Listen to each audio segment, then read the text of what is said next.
Krakow is home to Schindler's Factory, and that is exactly where we want to go today.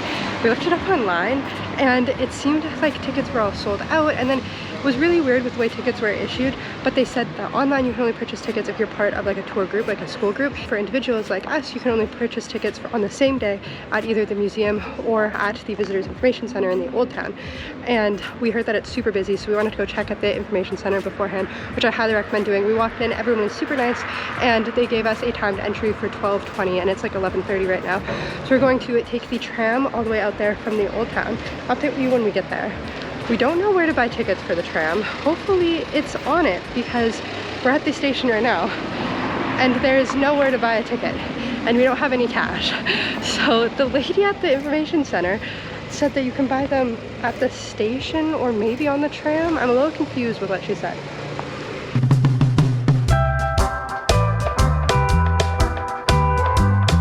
All right, so Poland first impressions. My dad has been on the Poland bandwagon since for years. For 3 years, he came here a year and a half ago. Everyone's been making fun of him because all he talks about is Poland, how great Poland is. And now that we're here, it's pretty nice. You're right, Dan. It really is awesome. It's super modern. Everything is so nice. Like, it has the beautiful, beautiful old town and all that, but everything is so nice. The apartment buildings are so nice and modern. The little districts are super modern. The tram and public transit is super modern and nice, but still everything's really reasonably priced and cheap. Yeah, like super affordable. And everyone seems happy here. Everything seems fun. Like, there's a lot of fun restaurants and fun things to do and stuff. Like, it just seems like such a livable city. It's like pouring rain all of a sudden. I don't know why. And the other thing is, I was saying to Hannah, they really mix the old with the new. They have the nice history and the buildings look amazing, and then they build really nice new modern ones, but mix it in nicely. And where we are right now, like this one here is a perfect example. Yeah. See, it totally fits the bricky kind of old aesthetic, but it's nice and modern and new and looks cool. Incredibly well done, Poland, and Krakow is nice.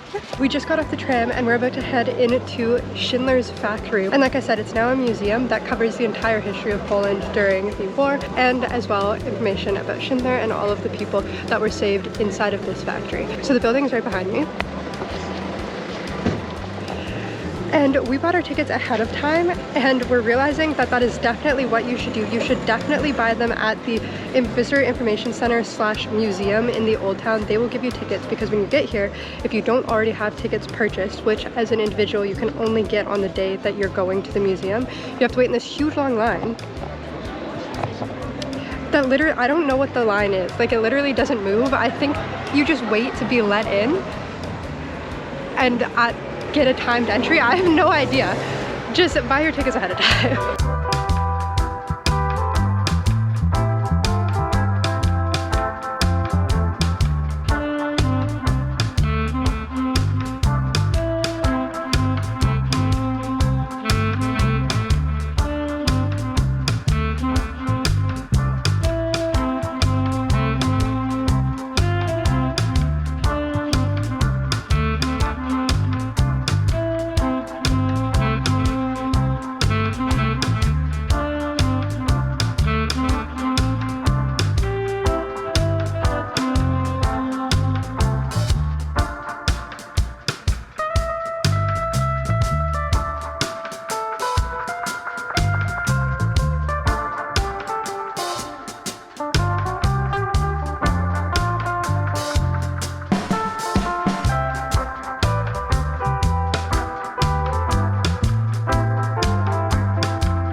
The Oskar Schindler Factory Museum was absolutely amazing. I actually think it was the best museum I have ever gone to in my entire life.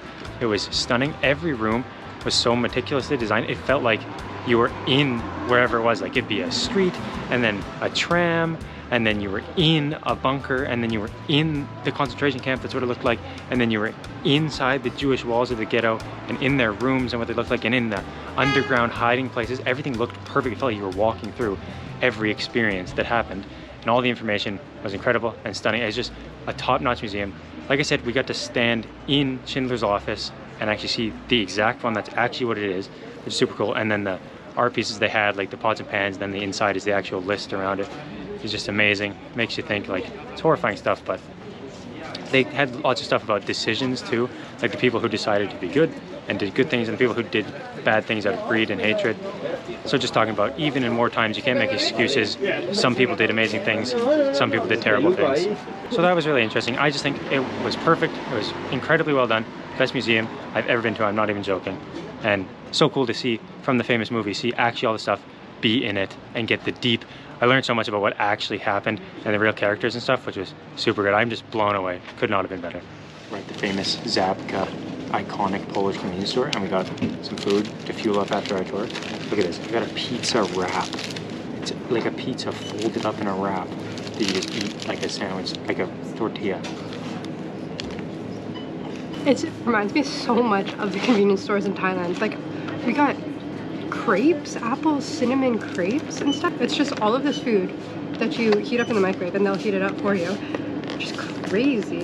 It's literally exactly like Thailand. A little bit more expensive than Thailand though, but still, all of the food we got Kristen's pizza wrap, this drink, crepes, and also I got pierogies. They're just not ready yet, and it was only 34 zloty, which is like, is it zloty? Which is like 10 Canadian dollars. I just got my pierogies. Here they are. It's literally like a plastic tub of pierogies.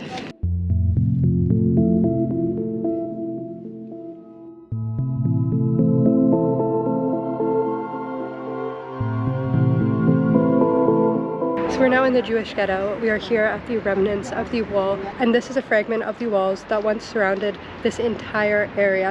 In 1941, all of the remaining Jews living in Krakow were ushered into the ghetto. It was about 20 hectares inside, and in the Schindler's Factory Museum, we learned that for each person living in the ghetto, they were allotted about the equivalent of about 2 square meters of space. So these, like we saw in the museum, these rooms were packed with generations of family members. I'll talk about it more once we get deeper into the ghetto. This is the wall. So we learned this in the museum, and this is just one of the most disturbing things I've heard in a while, is they built the wall shaped like tombstones on purpose to, like, you know, give the impression of what they were doing, which just really points to the pure psychopathy that was going on at the time now. Like, the people are okay with that. Germans would walk by the tombstone wall and think that that was fine, and they planned that and built it. Like, it's unbelievable. Like, what kind, how did humans even get to the level where they would do that, right? It's crazy.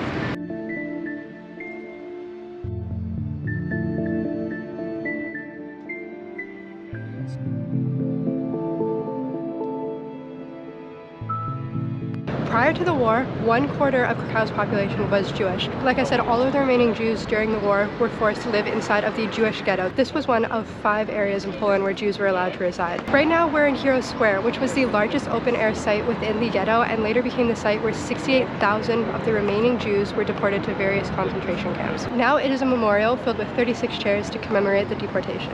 I was thinking there was going to be more to do and see within the historical Jewish ghetto here in Krakow, but there's honestly not a lot left of what it was, which I think is a good thing, to not have to be facing those types of reminders every single day. So we are going to head back across the river to see the rest of the monuments for today.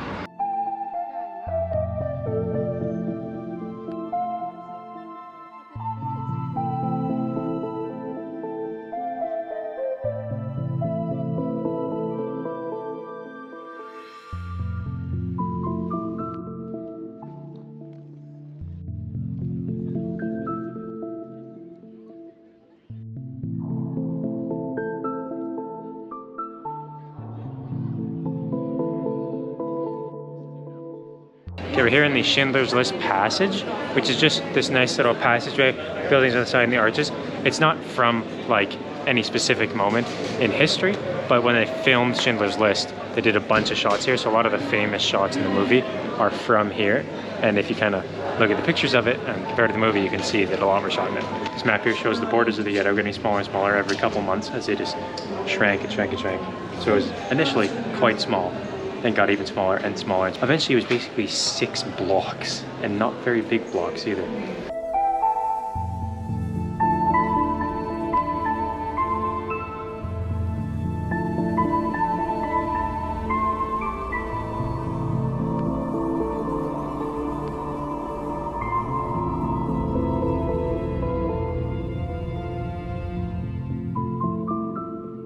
So behind me is the old synagogue here in the Jewish quarter. It is the oldest surviving synagogue in Poland from the 15th century.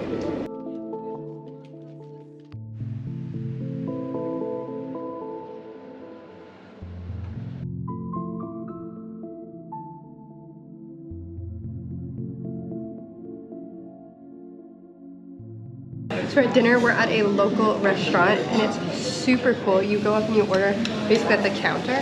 So I got Polish white borscht soup, which was the only thing that was vegetarian on their special menu for today. And you would think it would be white, but it is not. It's quite good actually. It's very beety, cabbagey, sour tasting with mashed potatoes in the middle. But we got a full Polish meal here, the full shebang. I got a big pork knuckle. I've been seeing them all over. I had to try. It looks iconic. With mashed potatoes, the cabbage, of course, iconic Eastern Europe Polish thing, and ham. And I got pierogies, which I also had for lunch. These ones were the cabbage and wild mushrooms. They look quite good. I'm so excited. I love pierogies. Like, doesn't matter if they're fresh pierogies or Costco pierogies or 7-Eleven pierogies. Love them.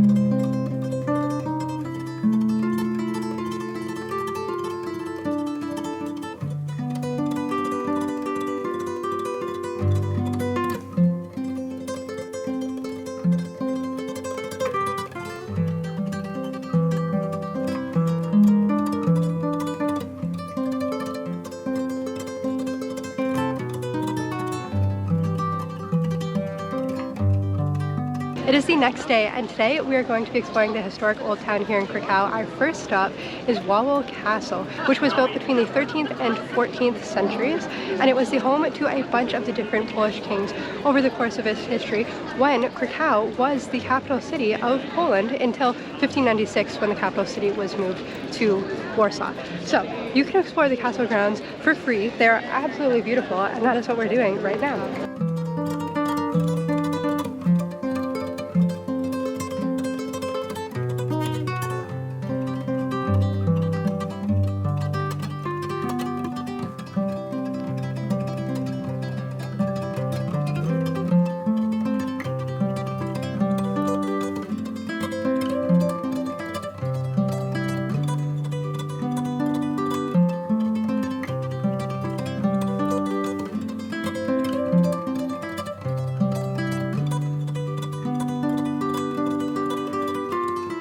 So now that we're done in the castle, that was the farthest activity of the day, and we're just going to slowly make our way back towards Old Town, which is where our hotel is. You can see from our outfits, Kristen and I are wearing new clothes. We're not wearing the sweaters and jeans that we've been wearing all the other days. If you've seen the Budapest vlog and the Vienna vlog and the Slovakia vlog, I've literally been wearing that sweater and jeans for like 8 days. But it's warm now, so I get to wear a skirt and t-shirt finally. I feel like I'm back in Asia. And it's nice. What do you think, Kristen? I'm so happy. I did not like being cold and wearing cold weather outfits. I love Asia, and I feel very free now that I can wear a t-shirt again. The good news is that should be the last time we're cold until Christmas in Canada, because after this it's going to be warm, and then we're going to Italy, and then we're going home, and it's going to be like end of May when we're back in Canada. So summer in Canada and everything's going to be great. We hate the cold. We got so soft in Asia for the past 10 months.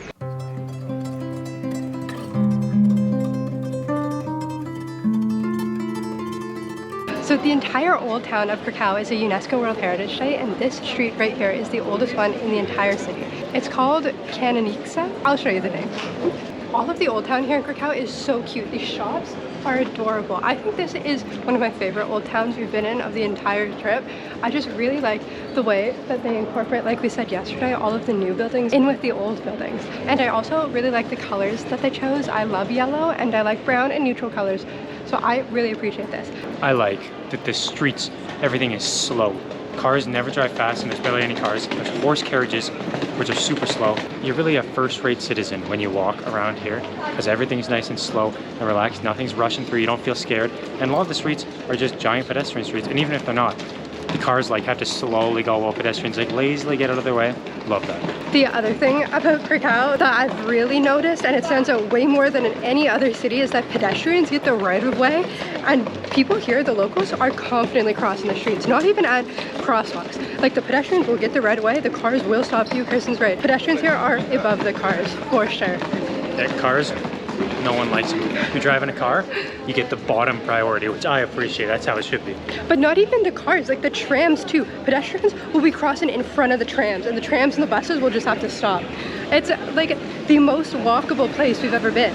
So right across the street from the road that we were just on is another very popular walking street. It's called Grodzka, and on it are the churches of St. Peter and Paul and St. Andrew. So we're gonna go check those out.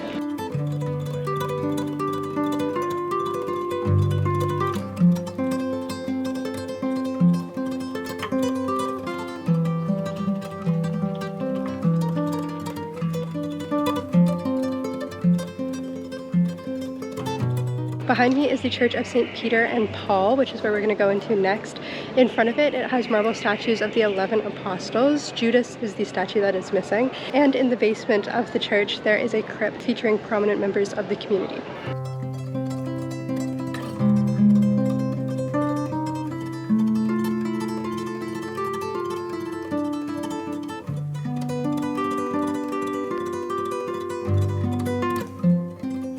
Right beside the Church of St. Peter and St. Paul is the Church of St. Andrew. It is one of the oldest buildings in Krakow. It was built between 1078 and 1098, I believe.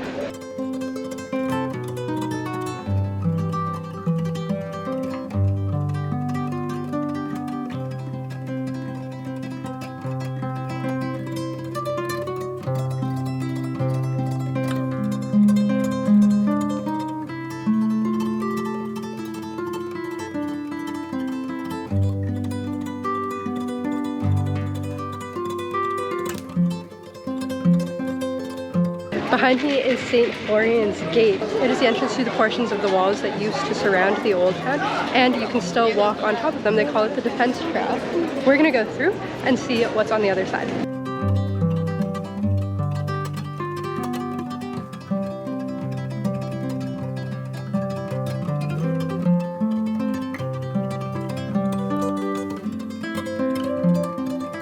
So we're back in the main town square, the medieval town square, where you saw us yesterday when we bought our tickets, just over there. This is like the centerpiece of Krakow's Old Town, and it is the largest medieval town square in all of Europe. It was built in the 13th century, and you can still see a lot of really cool buildings here, like the Town Hall Tower, which we're waiting for some sort of guy to come out of. My parents were here a year and a half ago, like I said, and they said that some guy comes out and like shoots an arrow or plays a trumpet or something. And it's 5 minutes until the hour now, so we're gonna see. And then we've got the cloth hall over there that we're gonna go check out, and St. Mary's Basilica. So we'll take you there now after we see what's gonna happen with this tower.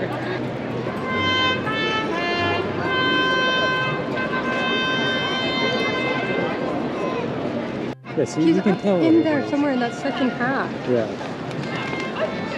I don't think you can actually see it. So we finally found the trumpet guy. It was not in the town hall. It's in the tower of St. Mary's Basilica. You can still hear him playing a little bit. We were running all over the place trying to find it, and obviously I missed it because the tower's under construction, which if you've seen the rest of our vlogs, you know that that's classic for us, the fact that it was under construction. So you can't see the guy actually playing it, but you can hear the trumpet, so if you listen careful. So the town square is basically split in half by the Cloth Hall, which is right there.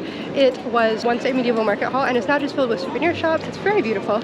We're in the second half, so over on that side is where the town hall tower is that you just saw, and we are in front of the St. Mary's Basilica, where you saw us listening to the trumpet. So we've got the Basilica back there, and then this whole area is filled with these cute little stalls like you see right there, and they're all over the place. So we're gonna take a wander around, we'll go to the Basilica, and then we'll check out the Cloth Hall, and we're gonna go get some food.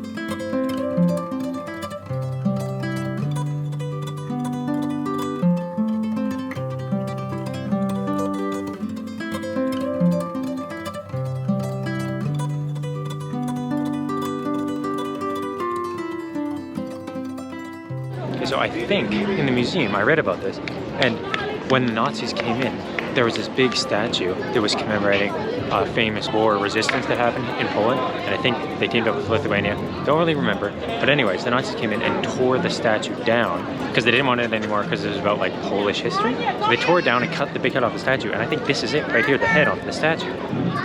It is our last day here in Krakow. We're outside of the train station because we are heading to a tour of Auschwitz today, which is one of the most famous Nazi concentration camps, super close to the city of Krakow. If you don't know a lot of World War II history, I will link some really great films below for you to watch. During World War II, the Nazis set up a series of concentration or labor camps where prisoners of war and primarily Jewish citizens were sent to work and to be exterminated. In most cases, Auschwitz is the most notorious of them.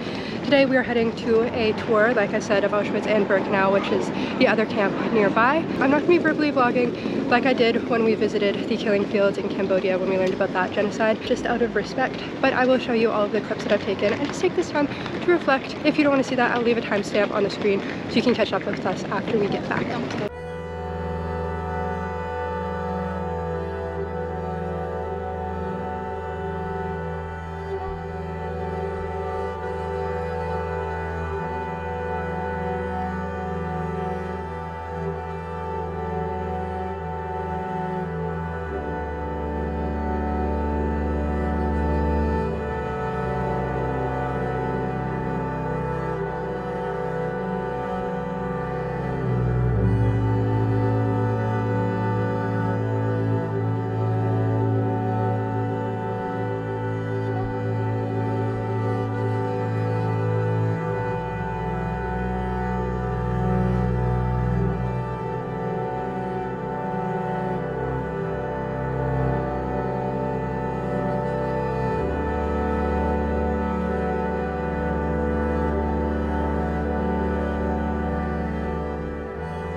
restaurant here in Krakow. We come here every single day. I got pierogies again, and then last time I found this sauce. I don't know what it is. It kind of tastes like soy sauce, but not really. And it's my favorite thing. I put it on my pierogies and my mashed potatoes. It's so good. And I got fried pork, and we each got a big portion of the amazing mashed potatoes. This is pretty much like a Polish schnitzel, is what mine is. So we got a big, healthy, large Polish meal for after our hard day.